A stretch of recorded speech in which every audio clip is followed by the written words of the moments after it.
My name is Amanda Hoffman from amandahoffman.com. Now this is the first video of many that I propose to do over the coming months. The reason why I started amandahoffman.com is that as an entrepreneur and business person, I have found the journey of social media and blogging quite challenging. So rather than leave other people staggering along wondering what they should or shouldn't do, I'm happy and going to share my journey with you. Now you may wonder who I am. Some of you will find my name is familiar, others of you won't know who I am. I'm an entrepreneur. I've been in business now for myself for over 20 years. I now call myself professionally unemployable because I'm so used to having businesses that are able to feed my family and that I'm happy with the income that I actually earn and make.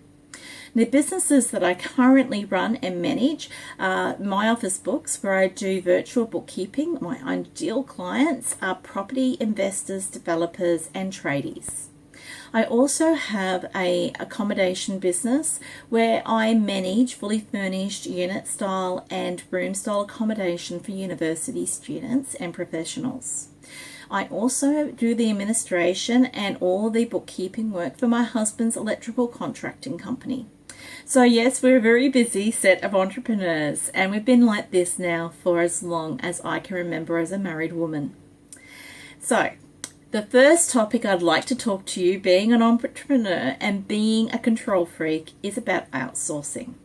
Now, this might make you feel nervous and think, you know what, it's just so much easier if I just do it myself. I would agree. It is. Initially, first up, it is easier. But as your business grows, as your time becomes more taxed, why is it that we're at night time, unless you're crazy like I am, going ahead and working when we don't need to? So I would highly recommend two sites that I have used very successfully and happily now for a number of years.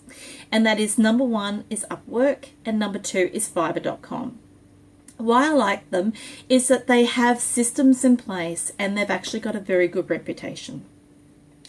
You do need to be very careful about who you use, and that's where I'd highly recommend that when anybody applies for a job, that you read their credentials, you ask for examples, and you suss them out. Hopefully they're on LinkedIn, so you can actually look at their qualifications there as well. So, how do we post a job? Number one, make sure you are clear about the process that you want done for the work to be accomplished. If you want a website, please don't just say, I want a website, and then have no idea about examples of websites, themes that you'd like to use, what you want the About Me page to say.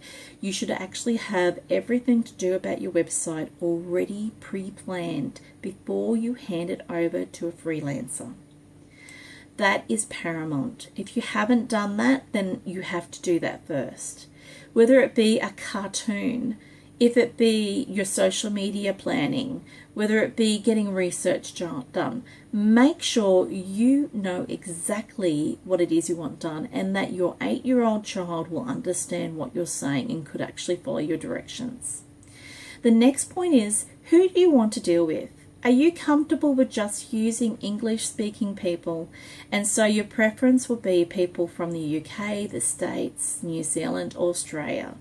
It's not being prejudicial in any way, shape or form being like that, because when you use people from Philippines, India, Jamaicans, I love them. They have awesome work ethics, and I find my work is always done to time. But you may not feel comfortable, and there are problems when it comes to the English understanding between you and them. So if you want to use audio and visual like Skype or like a video like we are tonight, you may find that dealing with English-speaking countries is the best way for you to go.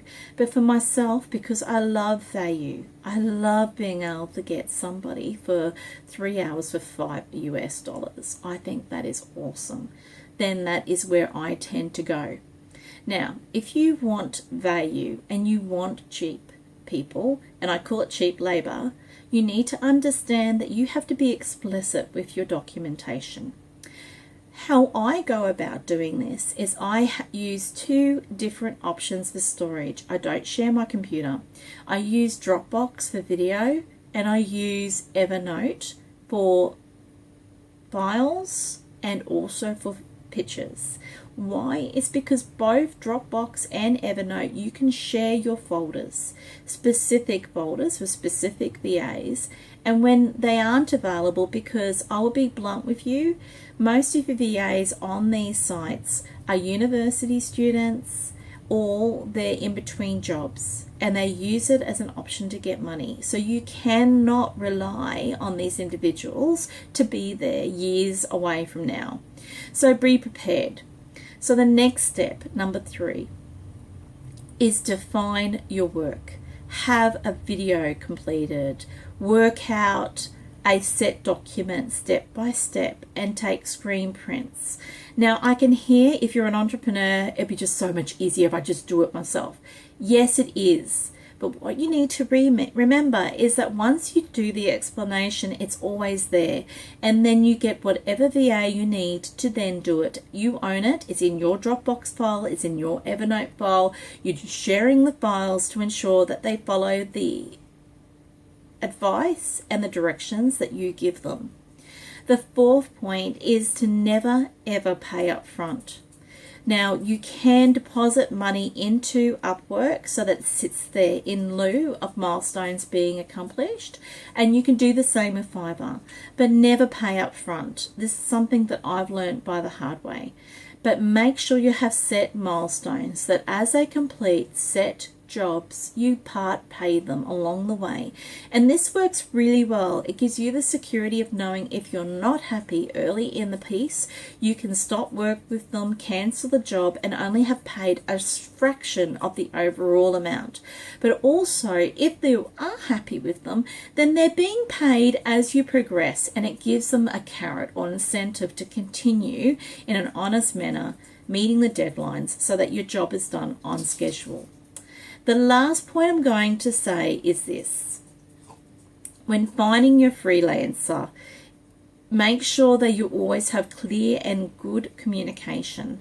Make sure you make a decision whether you're going to talk to one another via Skype, by leaving messages, whether you're going to have Evernote chat, or whether you're going to do it by some other means, whether you're going to use Upwork or Fiverr to keep your communication.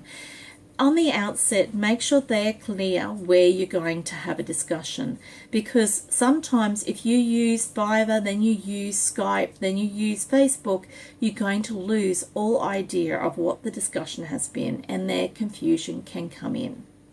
So there are a couple of points that I've found when it comes to outsourcing that has worked for me, and I hope they also work for you. Into 2016, I sincerely hope it's a productive and fantastic year for you.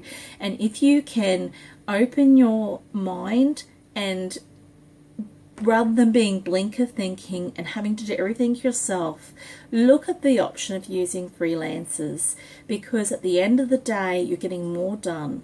If you can pay somebody to do your website for 120 US rather than you spending 20 hours, you know yourself that 20 hours work you can earn a lot more than having to pay 120 US. So they're the things you need to weigh up when you're an entrepreneur. There's no need these days with technology and reliable internet here in Australia for you to have to do everything yourself. So my name is Amanda Hoffman. If you'd like to follow me, I'm at My Office Books, all one word, on Twitter. Or you can also follow me at Blog Support for All on Twitter as well. And I'd love for you to join and follow me and to even communicate with me, because after it all, that is what is the thing of life. If you can tell me what your problems are and then I answer them, then I'm learning, you're learning, and everybody's happy. It's a win-win. Thank you again. Good night.